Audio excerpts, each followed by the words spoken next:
like Tia and Tamara are going to go down. I tried to side with Tia and Tamara because they were like hot for a minute, I thought, and then looking through their pictures, I realized they were just.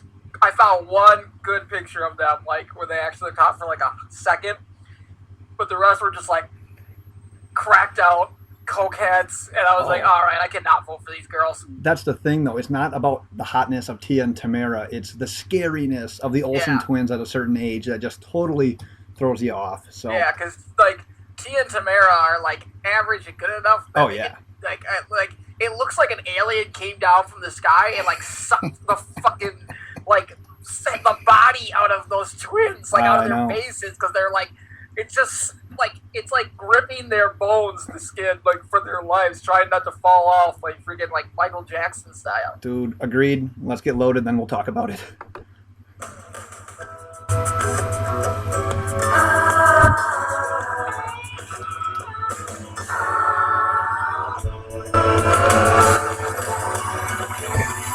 Whatever happened to Welcome to the Loaded Box Podcast.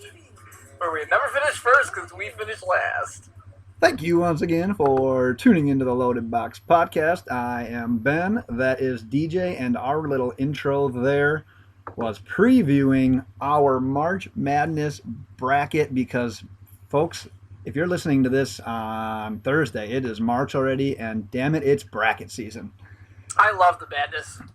I don't care about this bracket stuff. I just get so excited once March 1st hits, and like work goes so slow. Like every day slows down exponentially because you got the tournaments you want to get home and watch for the Big Ten, and then leading up to our like big fucking party that we have every year. It's like slow motion to that weekend. Dude, agreed. Our main topic tonight's going to be the NFC South. We're going to preview all the teams in the NFC South, but we also are going to preview our March Madness bracket. We'll get to that later, but I am very upset that this podcast won't be released in time to make like a last second call to action to get Tia and Tamara more Close. I think we votes. can make a move though. It's close, but right now the Olsen twins are winning, and that is just robbery right now. I don't know what you're doing if you're voting for the Olsen twins.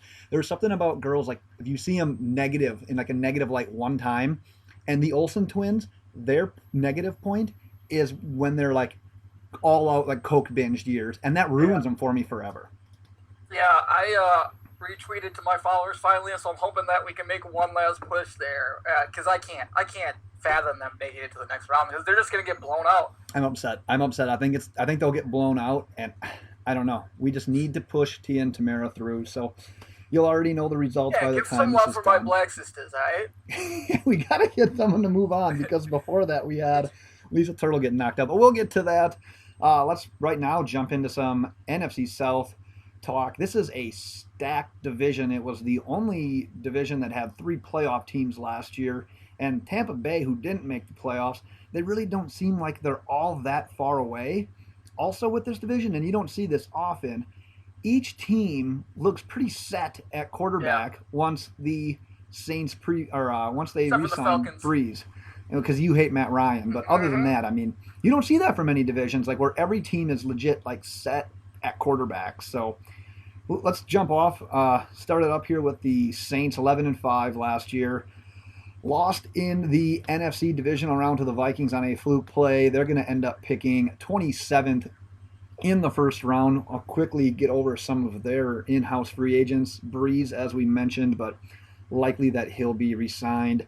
Safety Kenny Vaccaro and Alex Okafor. I would think that it would probably be nice for them to keep Vaccaro. They did recently spend 2 second-round draft picks, though, on Von Bell, and now as you corrected me, the infamous Marcus Williams. So I wouldn't really be all that surprised if Vaccaro leaves. So I'll leave you with that. Yeah, I mean, and so this is how I'm doing it. If you didn't listen last time, because maybe you like you're not an NFC South guy and you're just listening to this for the first time, or you just saw my beautiful face and saw, hey, I should listen to one of his podcasts or something, and you just decided to tune in for this one. I like to do just the one priority. If I'm the GM, what's the one thing I'm focusing on? And so I'm saying yes, they could use a safety, but Von Bell is a worthy starter. So I think they're going to – Vaccaro, I think, is gone. I think he's all but gone. I agree. yes, they can use another pass rusher, but the Saints were 7th in sacks, and Cam Jordan is a monster. Like, they still had him, and he had a huge year. Word. So as GM, and I just went off of when I went week to week, what's the one position that I just changed from week to week? Every single week. What? Doggy. No. You know, though. What position did I change week to week in fantasy football? Oh, it's the old zero tight end strategy. Yeah. So as GM of the Saints, the one guy I noticed that just kept pissing me off because he couldn't do anything was Kobe Fleener. And I feel like if I'm the GM, that's their biggest weakness. I think that's the one thing that Drew Brees that pushes them over the edge that takes them to that next level. Kobe Fleener had 2 touchdowns and 295 yards in, I think, 12 games. Do you guys remember how good Drew Brees and Jimmy Graham were together? Oh, yeah, nasty, man. Setting NFL records together. They were incredible. Bring back Jimmy Graham, or since he's 31, go after a guy like Tyler Eifert if he's healthy. Oh, yeah. I think either one of those can turn this 23 passing touchdown team into 30-plus touchdown passes, more touchdowns in the red zone, and a Super Bowl winner with a guy with a big talent as Jimmy Graham or Tyler Eifert and streaking down the middle of that field. Just that extra weapon, I think, would be huge. Breeze throwing the ball down the middle to Graham was like, or a fade in the red zone or inside the 5 or 10 yard line was a beautiful thing. Money, like they had a nice connection. Yeah, exactly. If I'm the GM, that's the guy I'm fucking focusing on. Like, I'm going for either Jimmy Graham, get him back. Because think about it. They traded Jimmy Graham away and got Max Unger, so now they can just have Max Unger and bring Jimmy Graham back. Yeah, it's like Brock Osweiler all over again. Yeah, it's hilarious. They're going to get everybody like that they wanted. And then as far as the draft goes... Hold on, wait. We'll get into the draft because I want to do... My off-season plan works well with yours. It's because I thought tight end as well right away. I like that idea because you look at their team, they're set at quarterback, they're set at running back. I feel like they could use help at tight end, but I really feel like they could use an upgrade at wide receiver opposite Michael Thomas. And the person that I'm going to ask you about is, in essence, kind of can function as like a security blanket like a tight end. I don't really see him spending too big on a straight-up free agent like Robinson and Sammy Watkins. I'm not sure if they want to get in that bidding war. But a free agent maybe like Marquise Lee, Mike Wallace, Dante Moncrief, I feel like those guys could be good additions. However, the whole Jarvis Landry, Miami Dolphins getting franchise tagged, now it kind of looks like the Dolphins are using him potentially as trade bait to get up higher into the first round. What are your thoughts on the Saints trading for Jarvis Landry? Do you think that would be a good fit? Because he works over the middle so much, he almost could be that tight end. I think the opposite. I don't like them taking a receiver at all. Where I like their wide receiver. Michael Thomas, Ted Ginn, who ended up being a nice streaky guy. They're gonna get what's his name back, fully healthy next year probably. Willie Snead maybe. Yeah, Snead. And then Jimmy Graham is, he want to be paid like a wide receiver. He can play like a wide receiver. So can Tyler Eifert. I'd rather have the big, strong tight end that Breeze can kind of throw the ball high and outside to, and when he throws that ball completely accurate. Lee, I know you're a big fan of Jarvis, but I'd prefer to have one of the tight ends. See, I just think I like the idea of getting a tight end. It's what Drew Brees knows. I don't think they need to add at wide receiver. I don't think that's where they're. I don't know. I don't think that's the thing that's going to put him over the edge. The thing that concerns me with Landry is he's used to being the guy. He kind of will complain if he's not getting targets, and I just don't know how he would gel with that many playmakers because he's used to getting 10-plus targets a game. That's going to decrease, and he's that kind of player that's going to wear his emotions on the sleeve. If the team's winning, maybe it's not a big deal. But if they're losing, he could be a head case. But if you look at it like how it could be, legit literally could be the top slot receiver in the game. You pair him with a Hall of Famer like Drew Brees, that's the recipe for 90 catches, 1,200 yards, 8 touchdowns, easy. He's not going to get that. He's not going to get that many targets like what he's used to, and that many catches in that offense either. And especially with Kamara there taking away so many receptions at this point, I just don't think that's a good fit at all. It could be nasty if it happens, though. I just wanted to throw it out there. I see it both ways, but yeah, go ahead into your draft talk. Oh, it wasn't much. I was just saying if they were going to go draft a tight end, the only option that seems to be the one name being thrown out is Hayden Hurst out of South Carolina.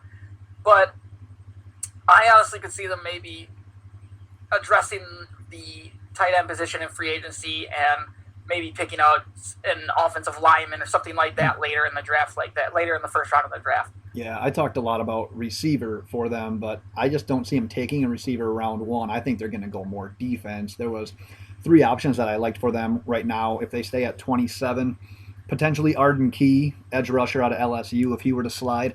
Rashaan Evans, linebacker out of Bama. They have some linebackers, and they did draft Anzalone out of Florida last year. He was injured, and then A.J. Klein got injured, so you don't really know what that need is, but seems like guys out of Bama, especially on the defensive side of the ball, they don't miss often. Or Malik Jefferson, linebacker out of Texas, if you want to stick with linebacker. But I kind of like him taking an edge rusher as well. It kind of seems like you just can't have enough of them. That's true. I just don't see it as a huge need, even though they're losing one defensive end. Cam Jordan was such a freak. Right. Who knows? Yep, only one injury away. You never know. Let's move on to the Carolina Panthers. 11-5 last year. They actually lost to the Saints in the wild card round. They're going to be picking 24th in the first round. We did have a listener question for the Panthers, but we'll see if we kind of just tackle that throughout talking with them. They're free agents, though. Julius Peppers, he's 38. See ya. Yep. See you later. Star Lotulelei, he's 28. He's a defensive tackle. He'd be really nice to re-sign him, but he's that guy. He's going to draw plenty of interest elsewhere. They just gave Kawan Short a big contract for that defensive line, so I'm not sure how much money they want to put in at that position. And then Andrew Norwell, one of the best young guards. It's going to be tough to re-sign him. I saw his name tied to a lot of teams. Everyone needs offensive line help, so he's definitely going to get paid. So where do you have him going here? What's your move as the GM? Well, as I think you agree with, they could use help in the secondary, and they could use some help on the offensive line, as you mentioned. But I think their big focus is getting that number one wide receiver, right? Yes. That outside wide receiver. They got rid of Kelvin Benjamin, moved Funchess to that number one spot, but I don't think Funchess is that number one wide receiver. I think he's more the secondary type of guy. Get that guy that can make plays for them.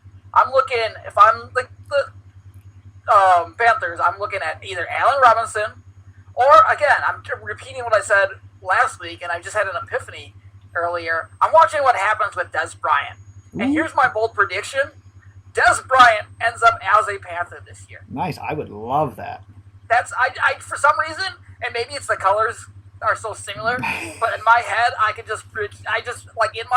see Des Bryant paid with Cam Newton and Des Bryant seem like such a match made in heaven. Like, I think we deserve that. Until it falls apart, man. They could kill each other. Who cares? Either way. That's part of it, If it's great or if it's bad. I think we deserve this as football fans. All football fans deserve to see Cam Newton, Des Bryant play together no matter how it goes.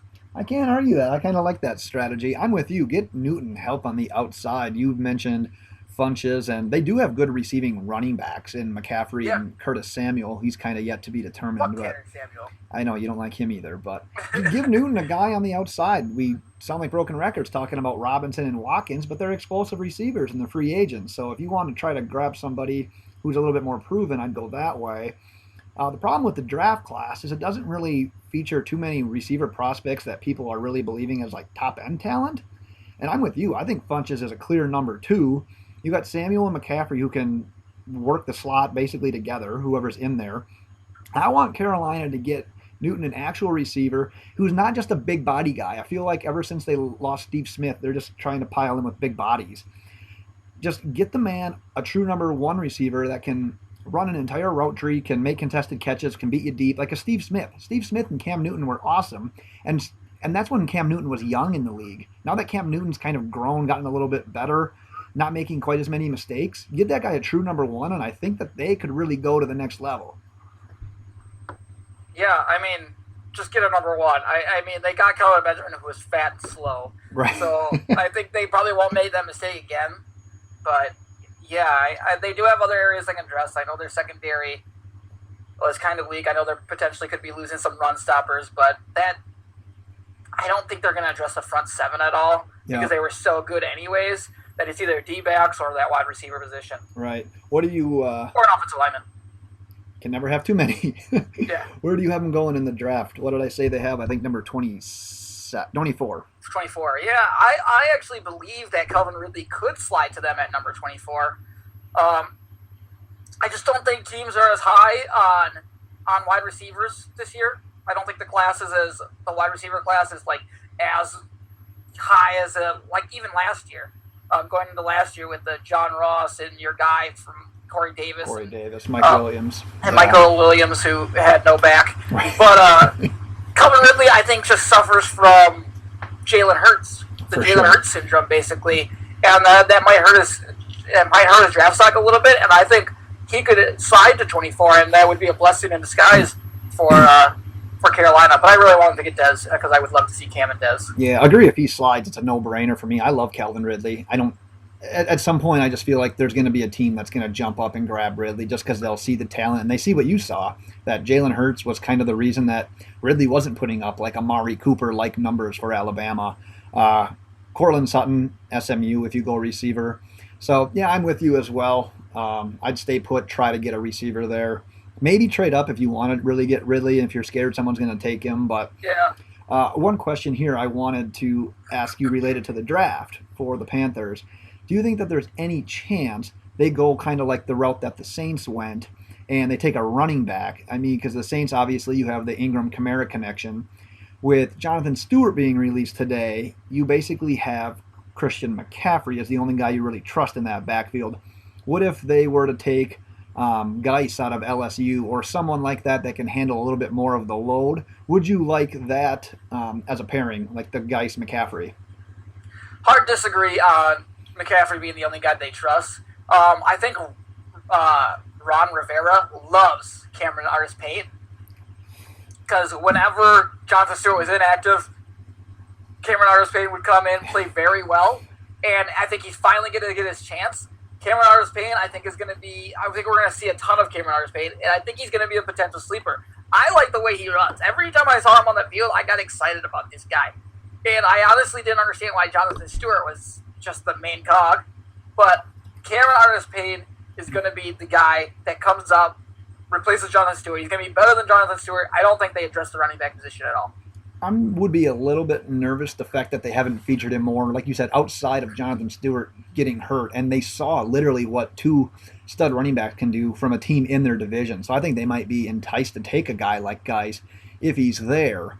Cameron Artis-Payne is going to be the other guy. I'm telling you that right now. Well, there might be that theory, too, that this is what they planned for with Artis-Payne. Like, take a running back, don't really use him all that much. Once Stewart leaves, he can kind of be the bell cow, and then you have McCaffrey being more of a receiving option, 5 to 10 carries a game kind of guy. So I'll be drafting him in the 14th round next year. Yeah, so you can just pick him up as a free agent probably, because you know they're going to address running back at some situation. But I just really like Cameron Artis-Payne. I like what he brings. I think they're going to use him a ton. You got two bold predictions here that Cameron Artis-Payne's going to keep. I don't think it's a bold prediction. I think it's pretty obvious if you pay attention to the Panthers and his play. It's just that they had Jonathan Stewart, so they played him and didn't need Artis-Payne in those situations. Well, let's get to what we're really here for, and that's the March Madness, and it's conveniently called the Barely 18 Sweet 16 bracket.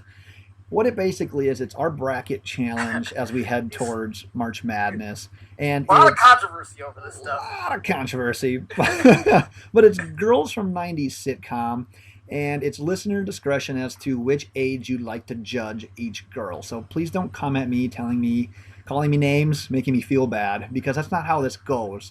This is up to you. We don't want to discriminate how you like your girls, but just know that that's not where our head's at. We just wanted to do a good poll here. But we'll be putting polls out on Twitter. Be sure to follow along, get your votes in. We'll be giving updates each podcast where we'll break down the matchups, whether we agree or disagree. And last I checked, so yesterday we debuted the first one. DJ Tanner, a 4 seed, took down Lisa Turtle, a 5 seed, pretty handily. Unbelievable, honestly. DJ's a little upset. He didn't get the DJ's mad that DJ's winning. Right. But then today we had a 2 seed, Mary Kate and Ashley Olsen versus Tia and Tamara. Where are we at right now, you think? And we have only a couple, I think there's like 14 minutes left of voting, and Mary Kate and Ashley look to be advancing here. That's just... Sad situation, you guys. It's not a good situation. What I am intrigued by, though, is the next level when we get to the Elite Eight. It got worse. It got further away from the way I wanted it to go for my wheat sheets. So we can almost pencil in Mary-Kate and Ashley. What I'm nervous, what I want to see, though, here is, so in the Elite Eight, they're going to play the winner of Alicia Lambert and Hillary Banks. It'll be interesting. I personally think Alicia Lambert is, Who's that again now? Great for a 3 seed. She's in, oh my God, I'm just drawing a blank on the name. Is it Married with Children? I had to look them all, some of these up because I didn't remember who they were. I think she's a Married with Children girl. Better Step by Step. I can't remember. I get those when two you confused. look, you kind of remember, but then you go away and it's I forgot again. Right. But what I'm intrigued with, because I think she's a sneaky 3 seed. She's got some serious potential. The thing is, I already got my winner in my head. Listen, Sorry. it's not always about you.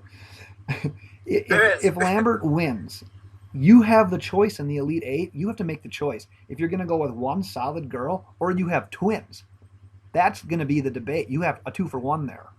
Yeah, well, we're not voting on whether we fuck them or not. Oh no! Right? Because if it's fuck them, it's a whole different thing. I'm moving twins up to a whole other level. Right?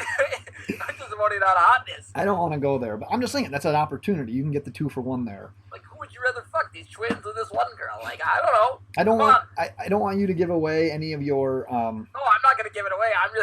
I'm really excited about my one girl because I couldn't remember. I was there has to be this one chick.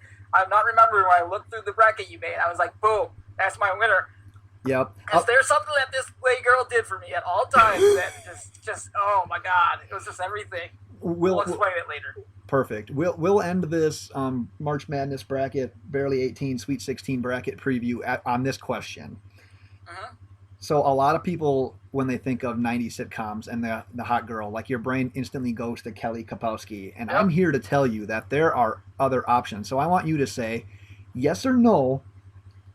Is Kelly Kapowski a shoo-in to win this? No. Perfect. I totally agree. You can't go, but no, that gift that guy sent us after he voted, I almost dropped my pants in the middle of work. Dude, yes. If you're not following us on Twitter, check us out at Loaded Box. PK Ripper, I think, is his name. Yeah. He's been dropping gifts on all the girls he votes for. The gift he sent of Kelly Kapowski, I literally almost masturbated at work. Hey, that's aggressive. Hey, we say what we want. Yes, we do. But yeah, we're having fun. On Twitter, at Loaded Box. Get your votes in. Follow along. We'll be doing one a day, basically, through the first round of March Madness. So we got a lot of good things coming ahead there. With that, let's get back to football. Atlanta Falcons. There's no one on the Atlanta Falcons squad that I would vote for over Kelly Kapowski, though. I think we can agree on that.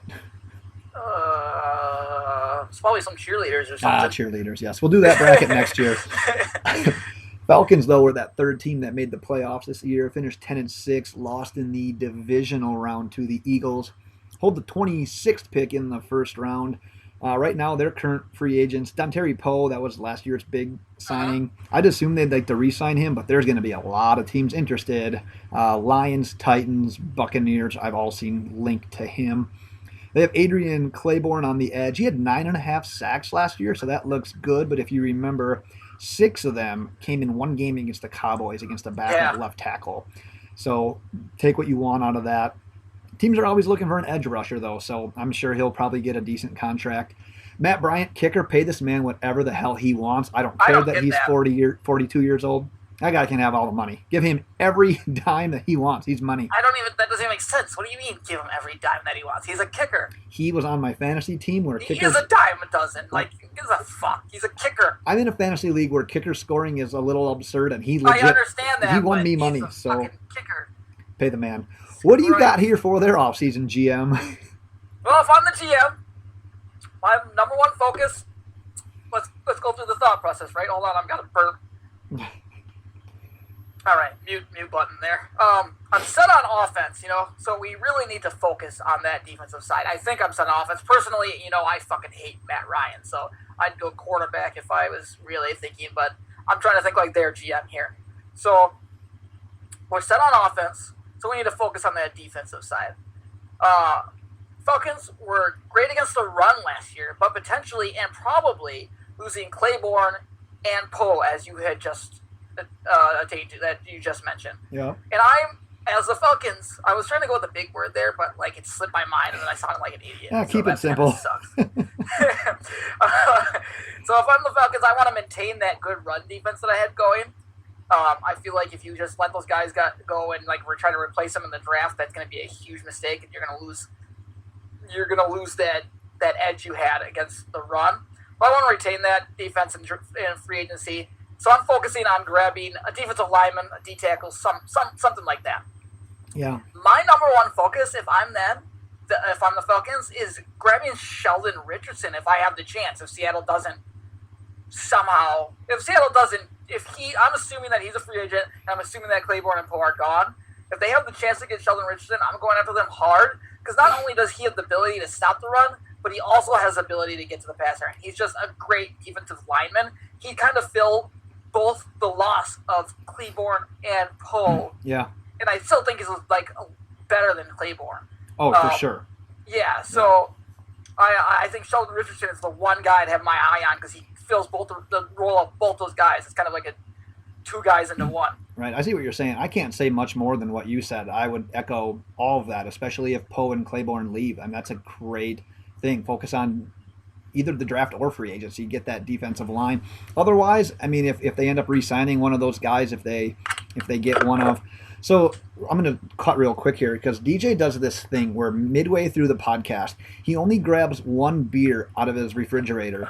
So whenever I start talking, at some point when he thinks I'm going to have a break, he's going to have a break, he runs and grabs another beer and he leaves me. And it's like he gives zero fucks what I'm going to say. It's like my opinion means nothing to him. What is that? It takes me 5 seconds to grab a fucking beer. I'd appreciate it if you just purchase a little cooler and keep it next to you. You know what's cool is I can read your fucking notes right above mine, and then I can know what you said.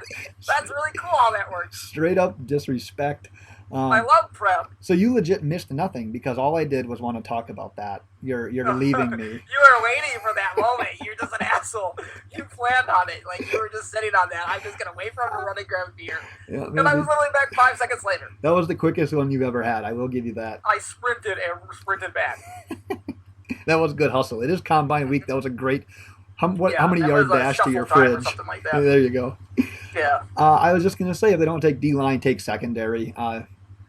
The one issue I would say right now is defense. The fact that I don't think offense is an issue for them really at all. They have playmakers. They didn't score as many points this year, but I think that's just because of having a new play caller and just not really gelling quite yet. Like drunk, right? He had to be just wasted. That's what he's known for. Old Shark. Old Sarkeesian. Yeah, getting a little slippery at night. But he was probably out on a boat with fucking McElwain or whatever. Yeah, screwing dolphins or whales, whatever that was. Yeah, he is the shark you just called him, right? Yeah, that's true.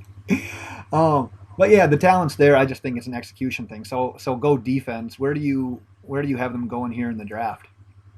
I didn't go specifically, but I expect them at where they're at. To look at the O-line. I just kind of like anybody at the end of the draft. I'm like, O-line. I haven't looked that deep in the draft.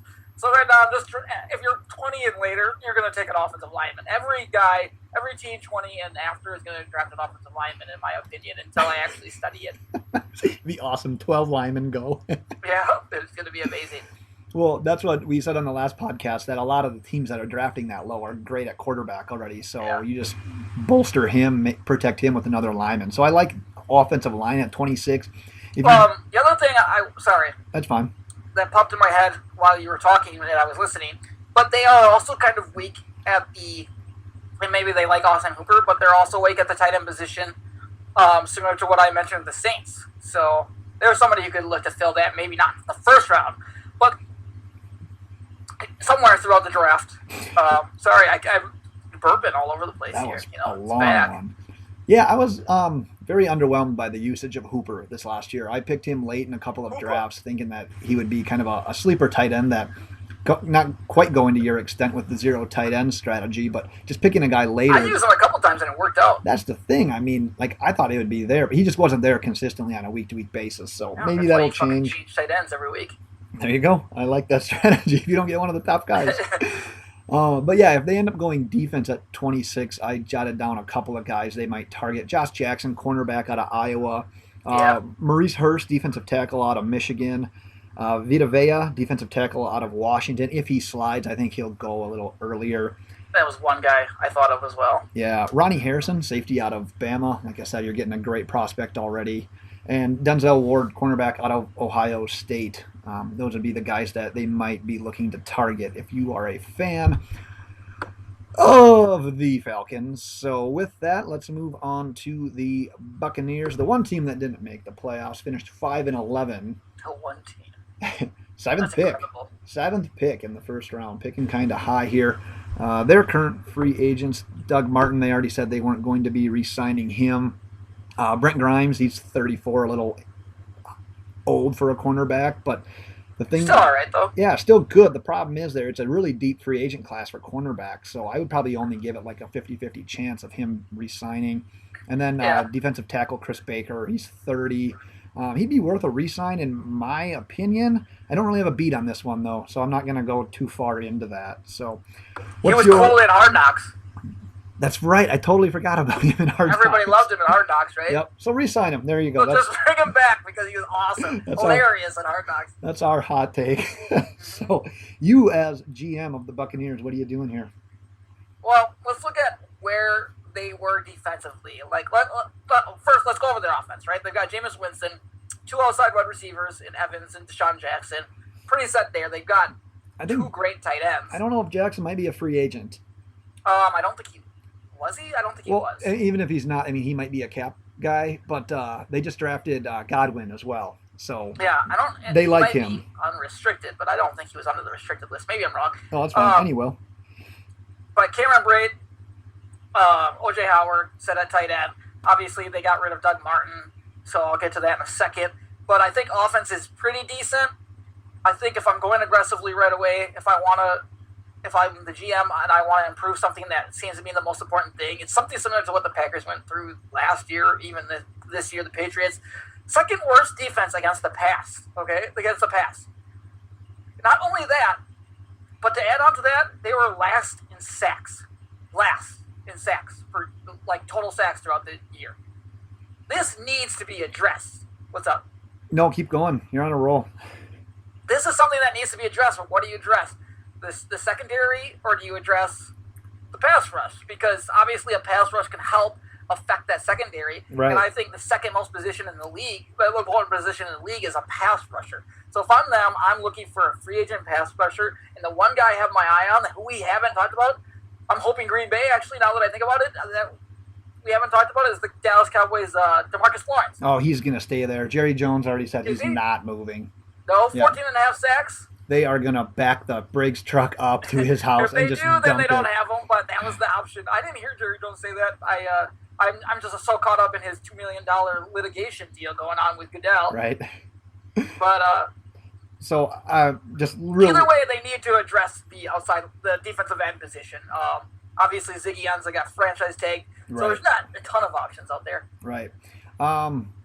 Real quick, late breaking news. There's about 2 minutes left in the poll, and Mary Kate and Ashley have 53%. So that's what I was doing there. I was tweeting to try to get one final plea. 2% our way, huh? So we're really close, but we're running out of time. So I have a feeling that Mary Kate and Ashley might still prevail here. And my phone's dying, so I might not know by the end of the episode. I agree with what you said on defense. I don't think that they're in a position where they could pass on a guy like Bradley Chubb if he was there, an edge rusher. Yeah. I like all that. I do, however, think I like adding a running back here. Take some pressure off of Winston, similar to the Jaguars and Blake Bortles last year. You can simplify the game some for Winston the way the Jaguars did it for Bortles. You cut down on mistakes, you have less turnovers, you have more offensive possessions, and that's eventually going to lead to more points. As free agents, I really like the potential of adding Carlos Hyde or Isaiah Crowell if they're not re-signed by their teams. Otherwise, and I'm really excited for your opinion on here. Number 7, what about Saquon Barkley if he falls? I have seen some reports of him not being a guaranteed top 5 pick. Well, at the running back position, I just don't think I don't think you will see teams going aggressively after free agent running backs, because you can get a cheap running back in the draft who's going to be better than probably Isaiah Crowell for sure, and potentially just as good as Carlos Hyde, who I love. I think San Francisco should keep him, but I don't know why they don't like him as much as I do. But after you mentioning DeMarcus Lawrence, yeah, I think they take one of two guys. It's either Chubb if he gets there, or Saquon if he gets there. Yeah. And if they don't think they can get one of them, move up to the spot. It's only 3 or 4 spots to get that player that they deem more important to their defense. Or to their team, sorry. Right, I got you. To their success. Yeah. To build around. Literally at number 7, I'm all about Saquon. I think this is the perfect spot for him. I wanted the Buccaneers to get AP last year because I didn't think they were that far away, and I thought he could be that guy that takes a little pressure off Winston. But hell, yeah, he sucks though. Yeah, go young, grab Saquon. If you don't want to go running back right away, maybe they could even trade back and get Darius Geis. That name has just been so hot though recently that might not work. Otherwise, you got Nick Chubb out of Georgia if you want to wait maybe a couple of rounds and take a chance with him. But you like him better than Sonny Michel? I like them both. I like them both for different reasons though. They're good.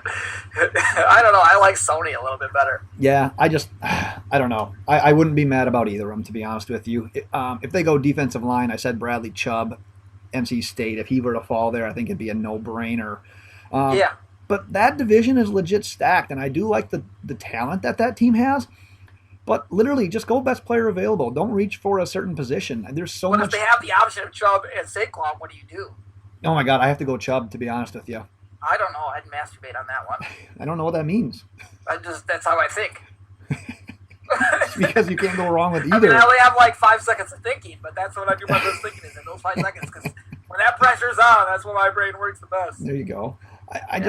I like the idea of taking best player available. It's such a stacked division that you're probably not one guy away. Let's build for the future. Best player available. Then if that's how they feel, take your best player, and it just doesn't matter. I'm just telling you the fact right now. It's not an opinion. I'm telling you a fact right now. Saquon Barkley is the best player available in the entire draft. The way I would look at this draft, though, it's okay. You've got your list of stud defensive linemen, and then you have your list of stud running backs, and it's like, that list of stud defensive linemen is so much shorter that if you get Chubb, you can still end up getting a really good running back a little bit later instead of going the opposite way around. You end up taking... Not Saquon Barkley, though. You end up getting Barkley, but then you're going to just fall so much more flat on that edge rusher later. That I'm all in on Saquon. We could have this. We have this debate every week. I don't know if we need to have it again. Well, it's just 2 weeks in a row, but yeah, every week if you want to call it that. That's what it is. It's a stat. 2 weeks out of the last 30 weeks we haven't talked about. Yep. Saquon, but yeah, whatever. I do have bad news. My phone is at 1%, and the poll has Nobody ended. gives a shit about your phone. Well, I was able to look at it. That's why I said it. That's not my bad news. My bad news is that my phone is dying, you asshole. Well, you said, I do have bad news. My phone's at 1%. That's why I would assume that your phone's at 1% is the bad Breaking news, folks. My phone is dead. It was dying in my arms. And with that, we'll call it a day. We need to find a new, the Olympics is over, and I'm wait, how the Olympics, the Olympic athletes go on, you hear of them going to this super high, and then they get the depression afterwards because they built up the Olympics so hard, and then they go into it depression. Some of them go suicidal. Don't forget about us people who watch the Olympics as well, because I am down in that depression boat with those guys after the Olympics, and now I need to find us another thing to be the official podcast of, for the Olympics. Now I need to are we going to be March Madness? Are we in the official podcast of Xavier? Wait, I don't know. You mean to tell me that the Olympics were just on? The Olympics that I talked about for the last 3 weeks. They were on? Did America play? Did America? Did they play? No, the Olympic athletes from Russia did. Oh, I didn't even know it was on. I successfully missed it all. You didn't watch one thing. I'm very proud of myself. Proud to be an American. I don't believe that for a second. Well, with that, NASCAR? You didn't watch the Olympics? No comment. As we were talking about, check us out on Twitter at LoadedBox. Make sure that you're tuning into our March Madness bracket, Barely 18, Sweet 16. You're going to have a good time with it. If you're not, this show's not for you. You're welcome. Check out our website. Be 16, and that gets weird. It is. Check out our website, latest blogs, podcasts, everything. Oh, I just got my rankings up there as well. So check out some fantasy football rankings, loadedboxpodcast.wordpress.com. Next episode is the next episode that we have, and we're available on iTunes by searching Loaded Box. So make sure you subscribe, rate, and review. And with that, DJ will send us out. Are you going to get mad if I add the rankings of the hottest girls, barely 18, Sweet 16 bracket onto the website? I don't know why it's not on there. Bye.